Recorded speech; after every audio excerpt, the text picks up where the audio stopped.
Hi guys, இன்னைக்கு நம்ம என்ன பண்ண போறோம்னா, நான் பேர் சொல்ல மாட்டேன். லெமன் ஆன் த ஸ்பூனா லெமன் இன் த ஸ்பூனா தான் நீங்க தான் கண்டுபிடிக்கணும். இன்னைக்கு இந்த பார்ட் 2 தான் பண்ண போறோம். உங்களுக்கு ரூல்ஸ் தான் தெரியும்னு நினைக்கிறேன். பார்ட் 1 பார்த்துட்டு வாங்க, ரூல்ஸ் எல்லாம் தெரியும். இப்ப அங்க இருந்து வாமா.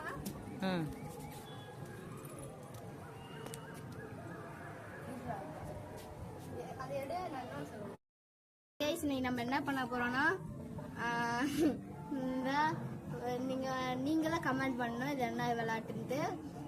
இப்போ நீங்க வந்து ஃபர்ஸ்ட் பார்ட்ல பார்த்துட்டாங்க, அதுல சூர்யா தான் வின் பண்ணா. இப்போ நான் வின் பண்ணி காமிக்கிறேன். யார் வின் பண்றாங்கன்னு நீங்க இப்பயே கமெண்ட்ல சொல்லிடுங்க. வாங்க.